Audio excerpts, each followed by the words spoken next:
കഴിഞ്ഞ ദിവസം കേരളം ചർച്ച ചെയ്ത ഒരു പ്രസംഗമുണ്ട്. UDF നേതാവ് ഹരിഹരൻ്റെ പ്രസംഗം. ആ പ്രസംഗം ഈ കേരളത്തിലെ ജനാധിപത്യ വിശ്വാസികൾക്ക് വലിയ പ്രയാസമുണ്ടാകുന്ന ഒരു പ്രസംഗമായിരുന്നു.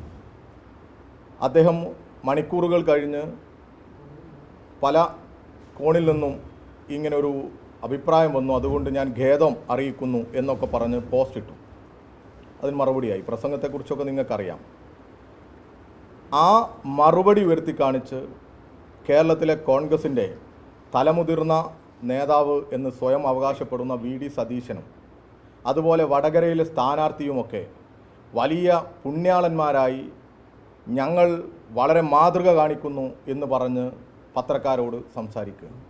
യഥാർത്ഥത്തിൽ ഇതിലെ പ്രതികൾ VD സതീശനും ഷാഫി പറമ്പിലുമാണ്. അവരാണ് ഈ പ്രസംഗത്തിന് പ്രോത്സാഹനം കൊടുത്തത്. അവരുടെ പിന്തുണയിലാണ് ഇങ്ങനെ വൃത്തികെട്ട രീതിയിൽ ശൈലജ ടീച്ചറെയും മഞ്ജു വാര്യരെയും ആക്ഷേപിക്കുന്നത്. അവരുടെ എല്ലാ ഒത്താശയുമാണ് ഈ ഹരിഹരന്മാരെ വളർത്തുന്നത്. ഞങ്ങൾ നേരത്തെയും പറഞ്ഞു, CPM-ഉം ഇടതുപക്ഷവുമെല്ലാം തെറ്റ് കണ്ടാൽ നടപടിയെടുത്ത് പുറത്താക്കും.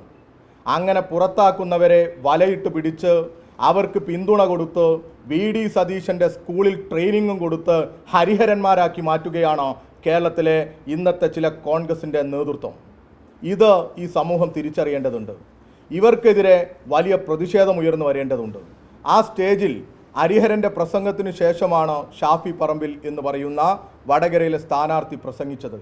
എൻ്റെ മാധ്യമങ്ങളുടെയും അതുപോലെ തന്നെ ചിലരുടെയും ഒക്കെ താല്പര്യത്തിൽ എല്ലാ പിന്തുണയിലും പരിലാളനയിലും വളരുന്ന ഈ യൂത്ത് കോൺഗ്രസിൻ്റെയും ഇപ്പോഴത്തെ കോൺഗ്രസിൻ്റെയും ഒക്കെ നേതൃത്വമായി നിൽക്കുന്ന ഇവരുടെ ഈ ചെയ്തികൾക്കെതിരെ മാധ്യമങ്ങൾ ആ അർത്ഥത്തിൽ ചോദ്യം ചോദിച്ചില്ല.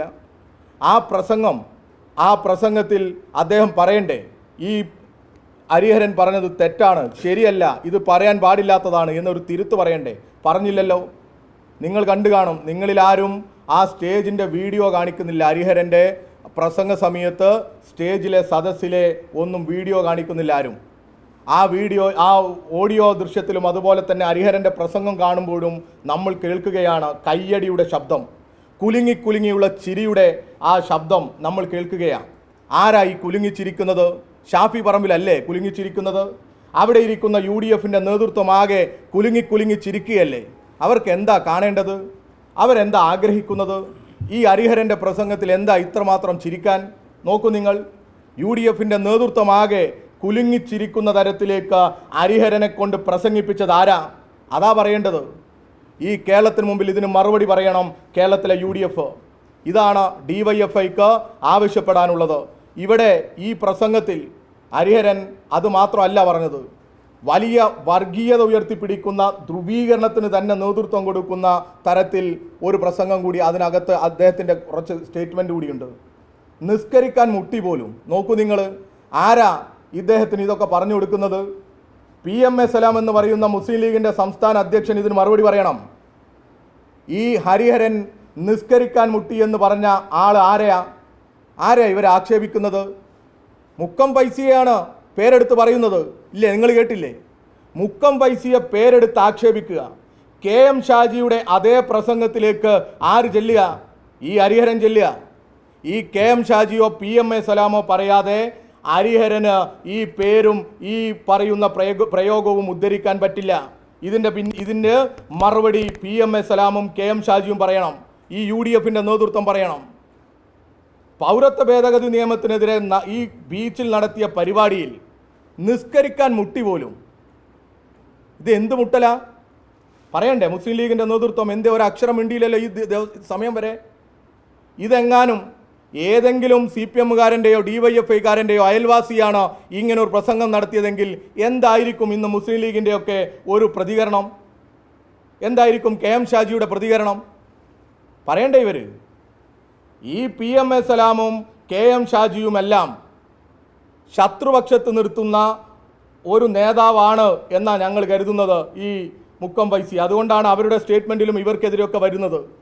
KM ഷാജിയും കഴിഞ്ഞ ദിവസം ഒരു സംസാരത്തിൽ ഇദ്ദേഹത്തിൻ്റെ പേരുൾപ്പെടെ പറയുക. അങ്ങനെ ആക്ഷേപിക്കേണ്ടവരാണോ ഈ മത നേതൃത്വം? അവർ നമസ്കരിക്കുന്നത് ഇടതുപക്ഷത്തിൻ്റെ ഒരു പരിപാടി നടത്തി, അല്ലെങ്കിൽ ഒരു പൗരത്വ ഭേദഗതി നിയമത്തിനെതിരെ നടത്തിയ ഒരു പരിപാടിയുടെ സ്റ്റേജിൻ്റെ ഒരു അടുത്ത് നിന്ന് അവർ നിസ്കരിച്ചാൽ ആർക്കാ പ്രശ്നം? എന്തിനാ ഹരിഹരന് ഇത്ര പ്രയാസമുണ്ടാകുന്നത്? ന്യൂനപക്ഷങ്ങളെ ആകെ ഇങ്ങോട്ട് ഞങ്ങൾ ആകർഷിക്കുന്നതിന് വേണ്ടി നിസ്കരിപ്പിച്ചതാണെന്ന് പറയുന്നത്. അങ്ങനെ ഞങ്ങൾ പറഞ്ഞ് നിസ്കരിപ്പിക്കേണ്ട ആളാണോ മുക്കം ഫൈസി? അങ്ങനെ ഇടതുപക്ഷത്തിന് വേണ്ടി അല്ലെങ്കിൽ ഏതെങ്കിലും നേതാക്കന്മാർക്ക് വേണ്ടി അവർ ആവശ്യപ്പെടുന്നതിനനുസരിച്ച് ചെയ്യുന്ന ആളാണോ മുക്കം ഫൈസി? ഈ കേരളത്തിലെ ഒരു പ്രധാനപ്പെട്ട മതപണ്ഡിതനല്ലേ അദ്ദേഹം? അങ്ങനെ അദ്ദേഹം ആളെ കാണിക്കാൻ വേണ്ടി നമസ്കരിക്കുന്നവനാണ് എന്ന് എന്തർത്ഥത്തിലായി ഹരിഹരൻ പറയുന്നത്? ഇതൊക്കെ അങ്ങ് കേട്ട് മിണ്ടാതെ ഇരുന്ന് പോകുമെന്നാണ് ഇവിടെ പലരും കരുതുന്നത്. എന്തേ ഇതിനെക്കുറിച്ച് പ്രതികരിക്കാത്തത്? അദ്ദേഹത്തിൻ്റെ നമസ്കാരത്തിന് എന്തിനാ ഇദ്ദേഹം ആക്ഷേപിക്കുന്നത്? മറ്റു വേദികളിലും ഇവിടെ നമ്മളൊക്കെ കണ്ടു, നിങ്ങളൊക്കെ വലിയ സന്തോഷത്തോടല്ല അഭിമാനത്തോടു കൂടി ഫോട്ടോ സഹിതം കൊടുത്തിട്ടുണ്ടല്ലോ പലരും നമസ്കരിച്ചതിൻ്റെ, ഇല്ലേ? ഈ കടപ്പുറത്ത് തന്നെ ഉണ്ടല്ലോ പല പരിപാടിയിലും. കപിൽ സിബൽ വന്നപ്പോഴാന്ന് തോന്നുന്നു എനിക്ക് ഉണ്ട് അങ്ങനെ ഒരുപാട്. എന്തേ ഹരിഹരനെ അത് പ്രസംഗിക്കാൻ തോന്നാത്തത്? ഇതാണ് വടകരയിൽ നമ്മൾ കണ്ടുകൊണ്ടിരിക്കുന്നത്. ബോധപൂർവം അവിടെ കുഴപ്പങ്ങൾ സൃഷ്ടിക്കാൻ, ധ്രുവീകരണം ഉണ്ടാക്കാൻ ഒരു ഗൂഢ സംഘം പ്രവർത്തിച്ചിട്ടുണ്ട്. ആ ഗൂഢസംഘത്തിൻ്റെ ഉൽപ്പന്നമാണ് അവിടെ വന്ന എല്ലാ ആക്ഷേപങ്ങളും, അവിടെ വന്ന വ്യാജ പ്രചരണങ്ങൾ ഈ ഗൂഢസംഘത്തിൻ്റെ സൃഷ്ടിയാണ്. ആ ഗൂഢസംഘത്തിൽ ഈ പറയുന്ന കെ രമയും ഹരിഹരനുമുണ്ട്. ആ ഗൂഢസംഘത്തിൽ സതീശനുണ്ട്.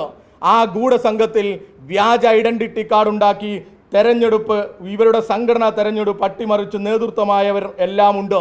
ആ ഗൂഢസംഘത്തെക്കുറിച്ച് അന്വേഷണം നടത്തണം. അവരെ ചോദ്യം ചെയ്താൽ തീർച്ചയായിട്ടും അവിടെ നടന്ന ഈ ധ്രുവീകരണത്തെക്കുറിച്ചുള്ള എല്ലാ വിവരവും കിട്ടും.